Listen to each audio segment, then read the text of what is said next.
A pregnant wife vanishes before the divorce hearing. The mistress smirks, thinking she's won, until a letter arrives with 5 chilling words. I know about Arthur Vance. What follows is a stunning unraveling of lies, betrayal, and a billionaire's desperate race for redemption. You won't believe who is playing who or why. Where are you watching from?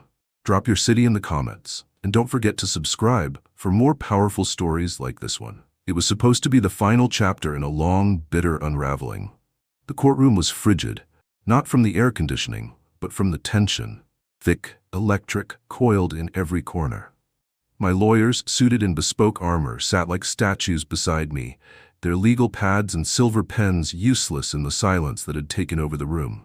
All eyes kept flicking toward the plaintiff's table, and all they found there was an empty chair. Marina should have been there. At exactly 9 a.m. she was meant to walk in, all poise and quiet fury, and sit across from me for the first time since I told her about Sophia. Instead, 9 had come and gone. Now it was 9:47, and the judge's gavel hadn't fallen. Not because of mercy, Judge Barbara Holcroft had no use for that, but because the plaintiff had vanished. My pregnant wife was gone. No call, no car, no Marina. Everyone thought the same thing, that she cracked. That 7 months into carrying my child and weeks into a media-splashed divorce from Gavin Radcliffe, the man whose name still sat atop 3 skyscrapers and the biggest shipping conglomerate on the eastern seaboard, she'd finally reached her limit. That she'd fled. I wanted to believe it too. I wanted to believe this was Marina being dramatic. But that wasn't who she was, and the knot in my gut said it wasn't that simple. Across the aisle, Sophia sat in the second row with her legs crossed, one crimson stiletto heel peeking from beneath her designer skirt like the tail of a snake. She caught my glance and with the barest tilt of her head gave me a smile, not the warm kind. No, this one was curated. Sly. As if to say, told you she couldn't handle it. It was the same expression I'd seen the first night I met her, at a gallery opening in Soho. Back when I thought she was an escape, back when I thought I deserved one. The courtroom doors stayed shut. Phones buzzed discreetly. Eyes darted from Judge Holcroft's hard expression to the empty chair again. Marina hadn't just missed her cue, she'd vacated the entire script. Judge Holcroft finally leaned forward, her glasses perched low on her nose like a hawk assessing prey. "Mr. Caldwell," she addressed Marina's attorney, "any word from your client?" Robert Caldwell looked disassembled. Normally the kind of man who radiated icy control, he now stood with shaking hands and a voice an octave too high. "No, Your Honor. We've been unable to reach Mrs. Radcliffe since last evening. Her phone goes directly to voicemail. Her residence has been checked, empty." "Checked?" the judge repeated, eyes narrowing. "By a private contact," Caldwell added quickly. "No signs of departure or foul play, just gone." My first reaction? Annoyance. This felt like one last power move from Marina, and I was too tired for theatrics. She knew the prenup was airtight, ironclad and audited 6 times over by the most ruthless lawyers in Manhattan. She was entitled to a generous settlement. Sure, but not half of Radcliffe Global. Not the company that I had built from a rusting dockyard and a 3-page logistics algorithm into a juggernaut. Marina had called it the child you raised while ignoring the one you were about to have. The thought made my jaw tighten. I glanced again at the empty chair, but it wasn't just vacant, it was a vacuum. It sucked the confidence right out of me. Marina hadn't been fiery or dramatic in the weeks leading to this. She'd been still, cold, focused. When I told her about Sophia, she didn't scream, didn't throw anything, just rested a hand on her swollen belly and whispered, "I see." As if something in her finally aligned. I remember exactly how she said it. "The child will be provided for. I'll be provided for." She said it like someone tasting ashes. The next week, she hired Robert Caldwell and filed to contest the prenup. "She wants half," my lead counsel had whispered. For the child, Marina had stated in the petition, to ensure her legacy. Legacy. That word again. The judge's voice cracked like thunder across the bench. "Given the unusual circumstances and the possibility that Mrs. Radcliffe may be a missing person, I am postponing this hearing. But let me be perfectly clear." She paused, pinning me with a stare so sharp I felt it behind my ribs. "If this is a stunt designed to manipulate the court, there will be consequences. Severe ones." The words hung heavy in the air. Suddenly, it wasn't just the tabloids circling like vultures, it was the court itself. And I knew how this would play in headlines. Pregnant wife vanishes before billion-dollar divorce. The king of shipping, now suspect number one. The judge adjourned. Gavels banged. Lawyers whispered like hornets. And I sat there, staring at the plaintiff's table like it might cough her up. Like maybe this was just a delay. Maybe she was sitting in traffic, screaming at a cabbie. But I knew better. Sophia met me in the hallway, eyes wide, tone sugar-laced. "Are you okay?" she mouthed, lightly touching my arm. But her eyes, they flickered with something I didn't like. Something that felt like victory. That damn smirk again. The one that had drawn me to her in the first place. Cool, confident, dangerous. I used to think that smirk made me feel alive. Now it made my stomach turn. As we stepped outside, the media erupted like a pack of wolves. Cameras, flashes, shouted questions. I kept my chin up, my suit crisp, my mask in place. But the further we walked from that courtroom, the harder it became to ignore what was clawing at my chest. Because Marina wasn't the type to vanish. She was the type to plan. And whatever this was, it wasn't weakness. It was a move. A strategic one. And I had no idea what game I was now playing. The door to her brownstone creaked open with a resistance that matched my own hesitation. I hadn't been here in months, not since the night she packed her things in measured silence, refusing to return to the penthouse. "That place is a cage with expensive wallpaper," Marina had said as she left, one hand on her belly, the other gripping the handle of a small roller bag. She hadn't taken much, just essentials. She didn't want a piece of my empire, she wanted space. Now that space felt like a void. I stepped into the apartment and the scent hit me first. Lavender. Warm cotton. Old pages. The kind of comforting fragrance that seeped into the walls over time. The kind that made you feel like someone truly lived here. Not just existed, but rooted themselves. It smelled like her. And it hurt. Everything was perfect. Too perfect. The cushions on the couch were fluffed. A knit throw was folded neatly over the armrest. No dishes in the sink. No coat flung over a chair. I walked deeper into the silence, each footstep echoing louder in the vacuum of her absence. The place was clean, but not in that chaotic, I'm escaping and hiding evidence kind of way. It was calm, still, like she'd just stepped out to get tea and would be back in 5 minutes. But she wouldn't be. In the kitchen, a vase of peonies sat on the counter, their petals slightly wilted. Her prenatal vitamins sat beside them, the bottle open, one pill left out like she'd been interrupted. That one white capsule hit me harder than the empty courtroom. Marina was meticulous, always had been, but pregnancy had turned her routine into ritual. She never missed her vitamins. She scheduled her entire day around them. The thought that she would forget? No, she didn't forget. She left it there, a breadcrumb, a clue. I leaned against the countertop, my hands gripping the edge like it might keep me from sliding into a pit I dug for myself. I wasn't ready to admit what was clawing at the edges of my chest, but it was growing, cold, heavy, unrelenting. I moved to the bedroom. The bed was made. A silk bookmark rested in a novel on the nightstand, page 146. I flipped through it. Poetry, of course. Marina had always clung to words like they were life rafts. She used to read to me in bed, thin paperbacks with underlined passages that she'd whisper aloud. I'd forgotten how quiet the apartment used to get when she did that. How still I used to be, listening to her voice in the dark. Her closet was still full. Shoes lined up like little soldiers. Dresses still on their hangers. A scarf she loved was tossed casually over the dresser mirror. Not abandoned, not packed, still here. And that's when the truth hit me. She hadn't run. She wasn't hiding. She'd planned this. Every detail, down to the pill on the counter, was deliberate. I sat on the edge of her bed and pulled out my phone. My thumb hovered over a number I hadn't dialed in years. Clara Jensen. Marina's closest friend since college. An investigative journalist who'd never liked me and had never pretended otherwise. If anyone knew anything, it would be her. And if she didn't, maybe she'd at least point me in a direction that wasn't spinning. The line rang twice before she picked up. "Where is she?" I said, skipping the hello. There was a pause. I could hear her breath, steady, cold. "If I knew, Gavin," she said flatly, "I wouldn't be wasting time on the phone with you." "Don't do that," I snapped. "Don't turn this into a lecture.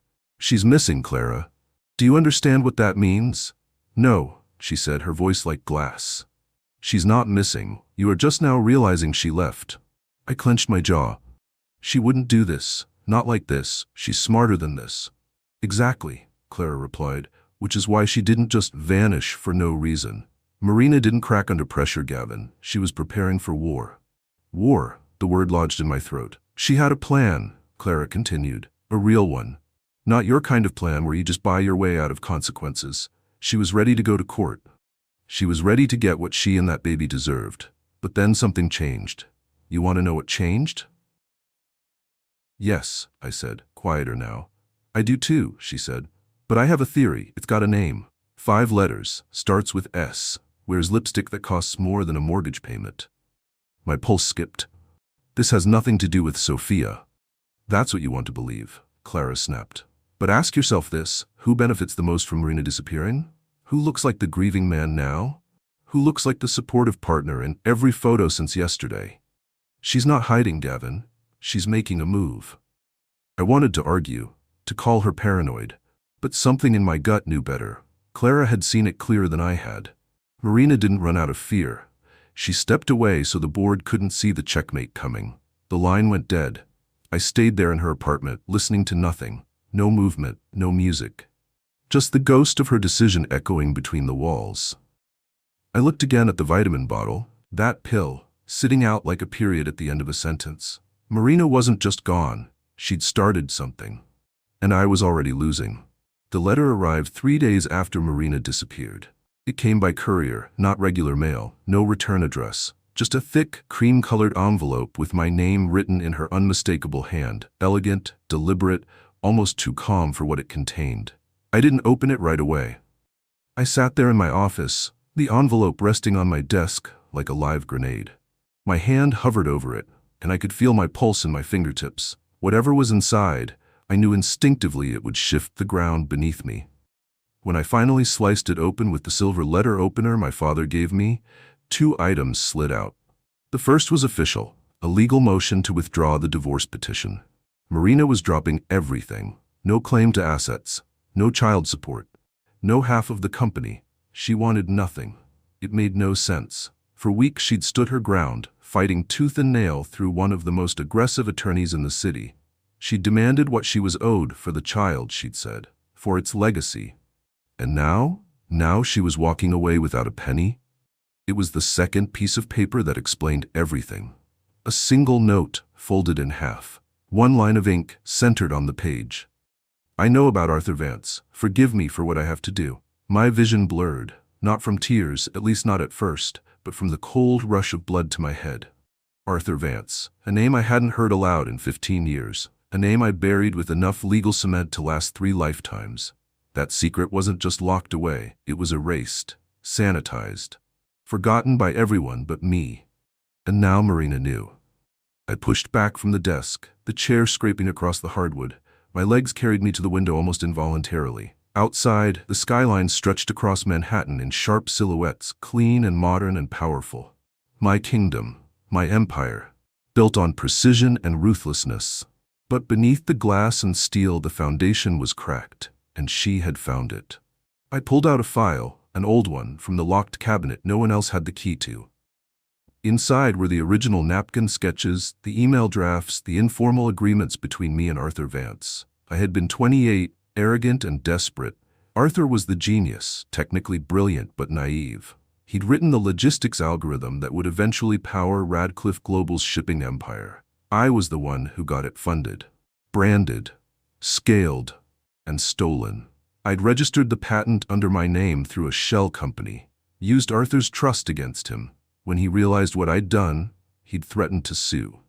But he didn't have the money or the heart to go through with it. I offered him a settlement, a few $100,000, and an airtight gag order. The last I heard, he'd died of a heart attack. I told myself it was business, that he was weak, that I had done what I had to do. But now, sitting here with Marina's note in my hand, I knew it wasn't just business. It was a sin, and somehow she had found it. I needed answers. I needed to know how Marina, a librarian, a poet, a woman who didn't even like talking about my business, had uncovered a secret I had buried deeper than any scandal. The kind of secret that could burn down everything I'd built. And then it hit me like a lightning strike across the back of my neck. Sophia Vance, her last name. I'd never questioned it. I'd never connected the dots. Sophia Vance, Arthur Vance, the surname that should have made every hair on my body stand on end. Instead, I'd welcomed her into my life, into my bed, into my future. I fumbled for my phone and called Marcus, my head of security. I want a deep dive on Sophia, not the PR fluff. I want sealed records, birth certificates, high school transcripts. I want her father's name and where she was when she was 19. Already done, sir, Marcus replied smoothly. We vetted her 6 months ago. No, I growled. You didn't. Not really. Do it again. Assume she's not who she says she is. Assume she's someone who's been lying to me from the moment we met. I hung up and opened the secure network on my computer. I pulled up Sophia's file. Yale graduate, art history, no criminal record, no flagged behavior. But the basics weren't enough anymore. They were the surface of a deep ocean I now suspected was filled with sharks.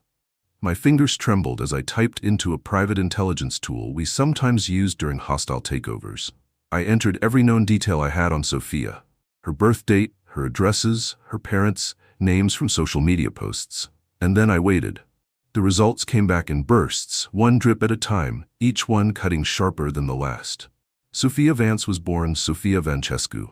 Her father, Mihi Vancescu, was a Romanian immigrant. Changed their last name when she was 10 to sound more American. No mention of Arthur anywhere, at first. But the deeper I looked, the clearer the picture became. Mihi Vancescu had once been a brilliant software engineer.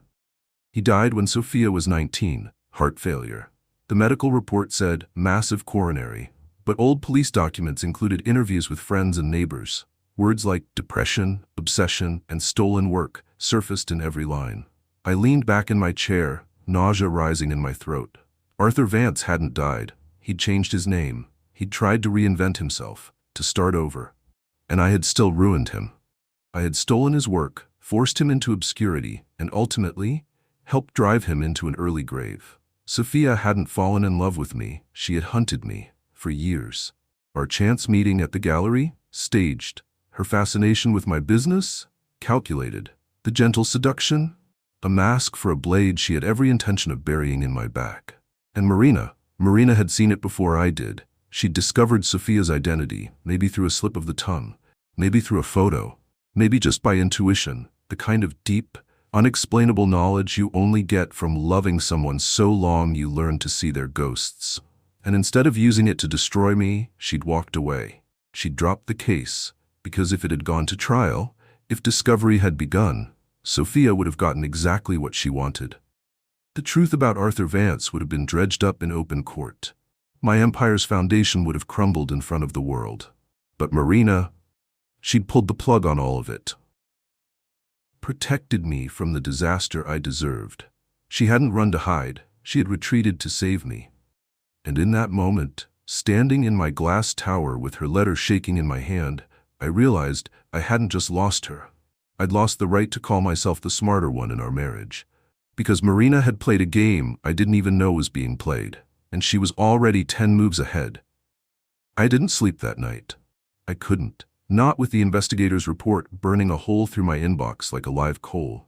It arrived just after midnight, packaged in a secure file labeled confidential. Subject, Vancescu, Sophia. I stared at the title for a long time before opening it. By then, I already knew. But knowing and seeing are two different animals. The first few pages confirmed everything I already believed. Sophia Vancescu, Yale-educated, rose quickly in the New York art scene. No criminal record. Financials tight but clean, a master of appearances. She had woven a narrative so convincing, so polished that even I had bought it wholesale. Her bio read like a museum placard. Impressive, curated, deceptively silent on the parts that mattered. Then the pages shifted. Juvenile records, sealed family court transcripts. Her father, Mihai Vancescu, was listed as deceased at age 49. Cause of death, cardiac arrest. But the investigator had dug deeper. He found police reports, witness statements, interviews from the time. Friends described Mihai as brilliant, eccentric, and, toward the end, haunted. A recluse who became obsessed with proving his life's work had been stolen. A man who paced his apartment at all hours, scribbling diagrams and notes until his hands cramped. A man who'd told anyone who'd listened that his legacy had been stolen by a partner he'd once called a friend. He didn't just die of a heart attack, he died of heartbreak. The deeper I read, the colder the blood in my veins ran. Mihai Vancescu had been Arthur Vance. He'd changed his name after I buried him professionally, fled the industry, tried to start over, but the weight of what I did crushed him. And his daughter had watched every piece of that collapse. The next section of the file nearly made me drop the tablet. A photograph. Two men, barely out of their 20s, grinning as they held up a cocktail napkin scribbled with handwritten code and formulas. I remembered that day. We had been drunk on cheap whiskey and blind ambition. We'd just sketched out the algorithm that would become the backbone of Radcliffe Global's logistics empire. Me, with my sleeves rolled up, my tie undone. Arthur. Mihai was intense even then, eyes lit up with genius. On the bottom corner, scrawled in pen, Arthur and Gavin. We're gonna change the world. And we did. But only one of us got the credit. I sat back in my chair staring out at the city that bore my name. Glass, steel, light, all of it forged on a betrayal. And Sophia, she'd been quietly laying her siege for years. Her plan wasn't just to expose me. No, that would have been too easy. Too loud. She wanted something slower, a surgical dismantling of everything I'd built. She wanted me to implode from the inside. Her approach was brilliant. She infiltrated my life, seduced me, encouraged the affair, pushed me, gently but deliberately, toward divorcing Marina. Why? Because she knew that in a contested divorce of that magnitude, half the company on the line, every document, every contract, every patent filing would come under review. Discovery would open the doors to the past I had padlocked shut. And she would be there, right in the courtroom, watching it all unravel. She would see me destroyed in public, professionally, personally, legacy shredded and thrown to the wolves. And I had played right into her hands. But there was one thing she hadn't counted on. Marina. She'd seen it. Somehow she'd figured it out. A slip in a story. A name that rang too familiar. A photo. Something. She'd put the puzzle together on her own. No investigators, no resources. Just instinct and quiet brilliance. And instead of confronting Sophia or dragging me through court, she made the one move none of us expected. She disappeared and dropped the case. A strategic retreat. She didn't want revenge. She wanted the destruction to stop. She'd sacrificed her position, her leverage, her half of everything. Not to protect herself, but to protect me. To shield our unborn child from a war that would have leveled more than my fortune. It would have destroyed any hope of peace, any chance of healing, any bridge left between us. And suddenly it all made sense. The unopened vitamin bottle, the untouched closet, the carefully staged apartment. She hadn't run in fear. She'd walked away with purpose. I thought back to all the times I underestimated her. Her quiet, her books, her poetry. I used to think that gentleness was fragility, that it was a weakness I could afford to ignore. But I was wrong. Marina wasn't fragile. She was precise. She had seen the entire board while I was still fumbling with pawns. I walked to the bar and poured a drink. Whiskey. Neat. It burned all the way down. I needed the sting. I needed to feel something beyond shame, beyond awe, beyond the crushing awareness that I'd been living beside a woman for years without ever realizing how powerful she truly was. And what now? What did I do with this knowledge?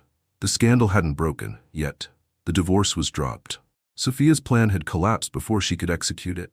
But she was still out there, somewhere, fuming, planning her next move. I knew her well enough now to understand she wouldn't disappear quietly.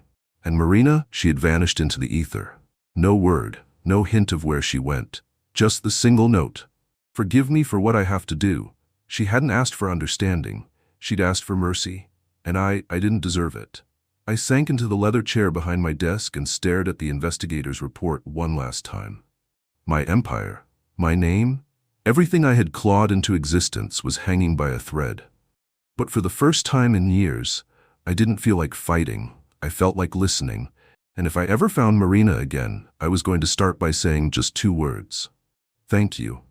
I found her exactly where I knew she'd be, wrapped in silk and secrets. Sophia was in the master suite of my penthouse, standing before the full-length mirror, a necklace of diamonds cascading like liquid fire across her throat. It was from my private vault, a piece worth more than most people's homes. She tilted her head, admiring the way the stones caught the morning light. I watched her from the doorway, just long enough to see the faint smile curl at the edge of her lips. Triumphant. Assured. A woman admiring her victory before the party even started. She didn't hear me come in, or maybe she did and simply didn't care. Her reflection noticed me first. Our eyes met in the mirror and her smile widened. "Good morning, darling," she purred. "I was just thinking this would be perfect for the Philharmonic Gala next week, a statement piece. Don't you think?" Her voice floated through the room like a well-rehearsed aria, controlled, measured. But I wasn't listening to the melody. I was listening for the cracks. I stepped inside, my shoes silent on the plush carpet. My voice came out quieter than I expected, hoarse with the weight of too many truths. "Take it off, Sophia." Her brow furrowed, just slightly. The first crack. "What's wrong?" she asked, her tone still dipped in honey. "You look awful." "Take it off," I repeated. "Now." She turned from the mirror, and for the first time I saw it. The flicker. The smallest flicker of panic in those whiskey-colored eyes. Her fingers went to the clasp at her neck, fumbled briefly, then laid the necklace onto the velvet-lined tray like she was surrendering a weapon. "Did something happen?" she asked, stepping toward me. "Is it Marina? Did they find her?" "In a way," I said, letting my eyes drift around the room she had so confidently claimed as her own. "I did some reading last night, fascinating bit of corporate history, about a brilliant Romanian software engineer named Mihai Vancescu. That was it. The moment everything stopped, not a gasp, not a scream, just stillness. The color drained from her face, leaving behind something that looked like porcelain stretched too tight. For one raw, unguarded second I saw it, terror. Pure, animal terror. But she was good, too good. In the blink of an eye, the mask returned. "I'm sorry," she said, her voice brittle. "I don't know who that is." "Oh, I think you do," I said softly. He found the name difficult for American tongues, changed it, preferred to go by something more solid, more trustworthy. I stepped closer. He called himself Arthur. Arthur Vance. The name landed between us like a bomb. She flinched, barely, but enough. I saw the pulse in her throat flutter like a trapped bird. Her mouth opened, then closed again. There were no words. Not yet. "He had a daughter," I continued, voice steady now. "Smart, beautiful, patient. She watched her father die from a broken heart after a partner stole everything from him. And then, she plotted. She studied. She found that partner. She slipped into his life like silk. She became his lover, his confidant, his future. And then she pushed him, ever so gently, toward divorce." Sophia didn't deny it. Not anymore. The confusion faded. Her eyes sharpened into something cold and dangerous. "So you know," she said, a hiss beneath the silk. "And here I thought you were just a self-obsessed fool. I suppose there is a brain in there after all, buried under all that ego."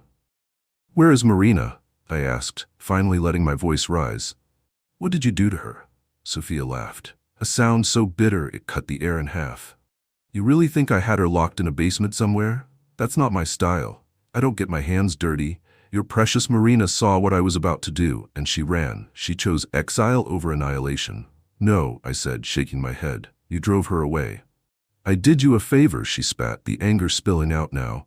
"She was a weight around your neck, a relic from a life you should have outgrown. I was your future, Gavin. I was going to take what my father was owed, what you stole." Her voice cracked then, not with weakness but with grief, raw and boiling. "You built this kingdom on his back, and you left him to die with nothing but newspaper clippings and broken promises." "I offered him a settlement," I muttered. It sounded pathetic even to my own ears. "You offered him pennies and a gag order," she screamed. "You paid him to disappear so you wouldn't have to see the ghost of your own sin. You destroyed him. And I was going to destroy you." She held up her fingers, barely apart. I was this close. I saw her now, not the woman I thought I loved, but the storm behind the mask. Her entire body trembled with the force of what she'd carried all these years. And I understood. She had never wanted money. She had wanted revenge, legacy, justice in her father's name.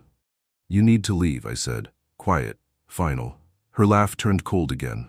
She walked to the jewelry box, picked up the necklace, and tossed it onto the bed. It landed with a soft, obscene thud. "Don't think this is over," she warned. "You may have dodged the courtroom, but the truth doesn't disappear just because your wife did. It's out there. It has a name, and one day it'll find you." She walked out, straight-backed, regal, a queen abdicating a throne she never truly won. The door slammed behind her like a gunshot. And I was alone. There was no victory in it, no catharsis, only the chilling echo of everything I had become. A man who built an empire on a lie, who betrayed one genius and nearly lost another. I sat down on the edge of the bed, staring at the necklace, Marina's note folded in my pocket, burning against my chest. She hadn't just saved me from Sophia's revenge. She had saved me from myself. The sun came up, but I didn't feel it. I sat in my office, the real one, the one with the 40-foot windows and a view that stretched from Central Park to eternity. The leather chair felt foreign under me, too smooth, too expensive. The skyline looked like it always had, steel and glass and ambition. But I didn't see it anymore. I saw ghosts. I saw Mihai's hands shaking as he signed that gag order. I saw Marina's fingers cradling her stomach as she said, "I'll be provided for." I saw myself, young, arrogant, and sure the world owed me something. But mostly, I saw the moment I finally realized I wasn't in control of anything. The confrontation with Sophia hadn't cleared the air. It had only exposed the rot beneath the surface. And now that I'd seen it, I couldn't go back. I couldn't keep pretending the foundation of Radcliffe Global was anything but stolen brilliance. I'd taken Mihai's idea, patented it in my name, and reaped billions. Then I'd tried to bury the evidence and rewrite the story. But the past doesn't rot quietly. It festers. And Marina, she had handed me the truth with a note and a whisper. Forgive me for what I have to do. Forgive her? No. I owed her the world. So I made a choice. I picked up the phone and called Marcus Thorne, my lead counsel, and the man who had protected my secrets for over a decade. When he answered, I didn't wait. Cancel the meeting with the Japanese investors, I said. There was a pause. Gavin, that deal is... We're not closing it. There's something more important we need to do. Silence again. The kind that happens when someone realizes the floor is about to give out. I want every document, every file, every patent, every wire transfer from the founding of this company. Everything on Mihai Vancescu. Everything I buried. Gavin? Marcus's voice was a low warning. That door is triple bolted for a reason. You open it now, you're not just lighting a match, you're standing in gasoline with a flamethrower. We're talking about corporate suicide. I know, I said, staring at my reflection in the window. That's the point. The next few days were a blur of controlled demolition. My board of directors lost their collective minds. There were emergency meetings, angry emails, threats of lawsuits. They called it betrayal, madness, an emotional collapse. I called it truth. I brought in a new legal team, one that specialized in ethics, not litigation. Their job wasn't to protect my assets. It was to expose my sins, methodically, meticulously. They combed through decades of files, tracing the origin of the algorithm, unearthing emails I'd long forgotten, bringing to light every contract, every non-disclosure, every hush payment. Each document was a nail in the coffin of the man I used to be. The day of the press conference was gray and drizzling, appropriate. The media had been circling for days, sensing blood. Rumors were already leaking, something big, something scandalous. They didn't know how right they were. I stood backstage, watching the room fill with cameras and cold eyes. My PR team had drafted 5 versions of a statement. I ignored them all. When I stepped up to the podium, the lights hit me like judgment. I gripped the edges, leaned into the microphone, and for the first time in my life, I told the truth. Good morning. I'm not here to talk about stock prices or quarterly returns. I'm here to correct the record, not just for the last few weeks, but for the last 15 years. I told them everything. How Mihai had built the algorithm, how I'd cut him out, how I'd hidden the truth under layers of paperwork and power. I said his name, Mihai Vancescu, also known as Arthur Vance, with reverence. I told the world that my success had started with a theft and that I could no longer pretend it hadn't. The room was silent, not from shock, from the weight of something real finally being spoken. I've spent years managing assets, I said, but I failed to manage the most important one, my own soul. I announced my resignation as CEO of Radcliffe Global. I announced the formation of the Arthur Vance Foundation for Ethical Innovation, seeded with my personal fortune. I was giving away the patent. The algorithm that built my empire would be free for public use.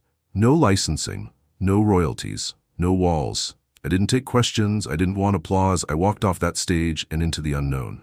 That night, I didn't go back to the penthouse. I went to Sophia, not to threaten her, not to bargain, just to talk. Her loft in Soho was filled with art, sharp, geometric, angry. It suited her. She opened the door in silence, arms crossed, eyes wary. "What do you want?" she asked. "I want to offer you something." She stepped aside, letting me in. No words, just cool tension in the air. I placed the charter for the foundation on her coffee table. No speech, no flattery, just the truth. "Your father deserved a legacy," I said. "I destroyed that, but this," I gestured to the document, "this is yours if you want it. You don't have to forgive me. I don't expect that. But you could build something in his name, something better than revenge." She didn't speak for a long time. Her hands trembled when she finally reached for the folder. "I'll think about it," she whispered. And for the first time, I saw not the woman who'd tried to destroy me, but the girl who had watched her father fall apart. The grieving daughter. The wounded soul. I left her with the paperwork and nothing else. No calls, no follow-ups. I moved out of the penthouse and into a quiet apartment downtown. No concierge, no marble lobby, just a key, a door, and the silence I had earned. I became invisible. No one stopped me on the street. No cameras followed. The world had already moved on.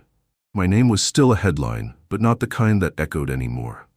Each morning, I made coffee. Each night, I read poetry, Marina's poetry, the books she used to underline dog-ear leave on my side of the bed. I read them now with the reverence of a man who finally understands what was always being said between the lines. Months passed. Winter arrived. And then one day, a plain manila envelope appeared under my door. No stamp, no signature, just my name. Inside, a single photograph, a baby swaddled in a white blanket. Her face was small and scrunched, her mouth a perfect bow, Marina's mouth. But the dark hair, that was mine. On the back in her script, her name is Hope. That's when I broke. Not because I'd lost something, but because for the first time I'd been given something I hadn't earned, a reason. I stared at the photo for a long time before I let myself breathe again. Her name is Hope, 3 words, written in Marina's hand, with the kind of quiet finality that struck harder than any courtroom verdict. I turned the photo over again, as if somehow the baby's face might shift, as if I might find something I'd missed. But all I saw was a tiny bundle of peace, wrapped in white, unaware of the war she'd been born into. My daughter, Hope. The sob came from somewhere I didn't recognize, deep, primal, foreign. I dropped to my knees on the hardwood floor of my little apartment, clutching the photo like it might dissolve if I didn't hold it tightly enough. The silence in the room was absolute, broken only by the sound of my breathing, shaky, uneven, and the occasional click of the radiator warming up. I had no idea where Marina was. No return address, no message, just the photo. And yet it said everything. She wasn't inviting me back. She wasn't offering reconciliation. She wasn't even asking for anything. She was giving me the one thing I had never deserved, a chance. Not a second chance. A first real one. That photo shattered something in me. Some last bastion of denial or pride or whatever scaffolding I had been clinging to in my self-imposed exile. Because now it wasn't just about guilt or legacy or atonement. It was about her, this tiny, sleeping person who carried both our names in her blood. Hope. And suddenly, all the noise. The press, the board, Sophia's venom, Marina's silence, it all faded into the background. All that remained was the truth. I had a daughter. I had a chance to be a father. Not the kind who buys ponies and throws foundation galas, but the kind who reads bedtime stories and knows how to braid hair, eventually, when the time comes. I didn't know how to be that man, but for the first time in my life, I wanted to learn. I didn't call Marina. I didn't go looking for her. I understood now that if I ever wanted to be part of Hope's life, I had to earn that place not with money or gestures, but by becoming someone worthy of the name Dad. So I began the slow work of rebuilding myself. Gone were the 12-hour boardroom days, the chauffeured rides, the wine cellars and yacht parties. My new days were quiet, measured. I woke up early, made coffee, took walks. I started reading, really reading, the books Marina had once left on my nightstand. Not the summaries, not the cover flaps, but page by page. I read Baldwin, Angelou, Neruda. I underlined things. I started keeping a notebook, something Marina had always done. At first I just copied quotes. Later I started writing my own thoughts. It was like learning to speak a new language, one sentence at a time. I volunteered at a local library. The irony didn't escape me, but there was something sacred about shelves lined with quiet wisdom, and children sprawled on rugs with crayons and wide eyes. I never said who I was. No one recognized me.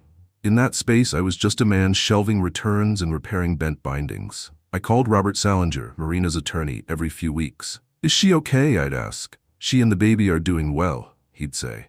That was all. No locations, no updates. But I didn't push. I respected the boundary. I knew this was penance. Winter settled in, slow and heavy. Snow blanketed the streets in December, muting the city's usual madness. I walked through it like a ghost, head low, gloves tucked into old pockets. No one looked at me.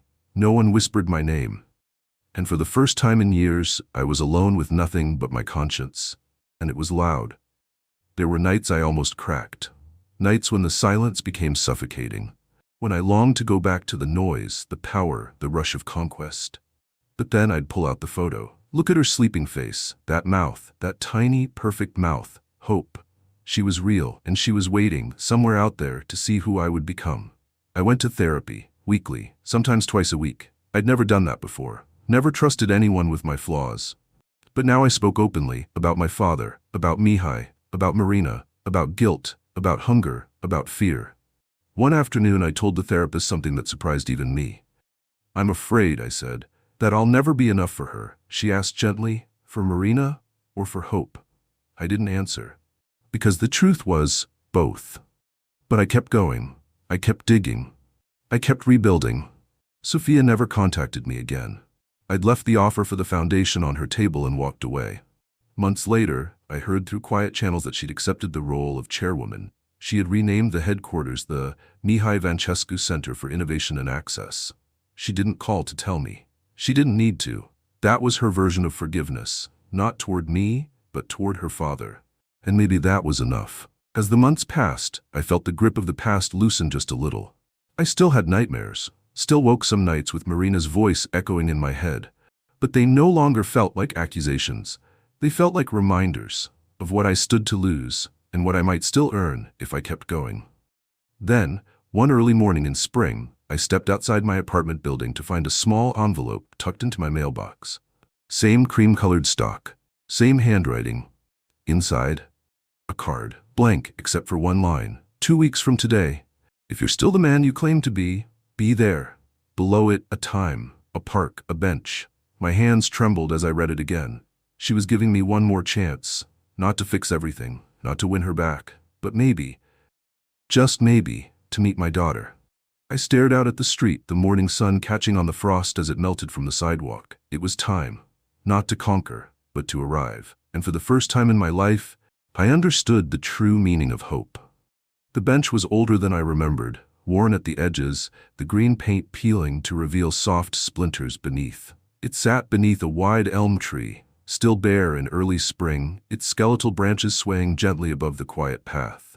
The park was waking slowly. Dog walkers, joggers, a man selling coffee from a cart with a crooked umbrella. Everything felt just a little too normal for what today was. I arrived 15 minutes early. I always had, back when I was the kind of man who measured punctuality and power. But this wasn't about control anymore. This was about respect, about humility, about showing up even if my hands were trembling in my coat pockets. I didn't know what I expected. Maybe nothing. Maybe everything. At 10 sharp, she appeared. Marina. She walked slowly, pushing a black stroller along the path. Dressed in a light gray coat and a soft blue scarf, her hair pulled back in a low twist like she used to wear it when we first met. Her face was calm, not angry, not afraid, just still. She stopped a few feet from the bench and looked at me without speaking. I stood. Every word I'd rehearsed in my head vanished like smoke. I opened my mouth, closed it again. She saved me from the need to speak. "Sit," she said gently. I sat. She angled the stroller beside her, and only then did I allow myself to look inside. Hope was sleeping. A tiny fist curled under her cheek, a tuft of black hair poking from beneath a soft white cap. My chest caved in with something between awe and agony. "She has your eyes," Marina said, her voice almost a whisper. "But her mouth? That's my grandmother's." My throat closed. I tried again. "She's perfect," Marina nodded. "She is." A long silence followed, not heavy, just uncertain, like two people meeting again for the first time after crossing an ocean. "I got your photo," I said. "It saved me." "I didn't send it to save you," she replied.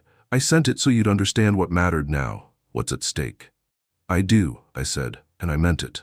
God, I meant it more than anything I'd ever said in my life. "I saw what you did," she continued.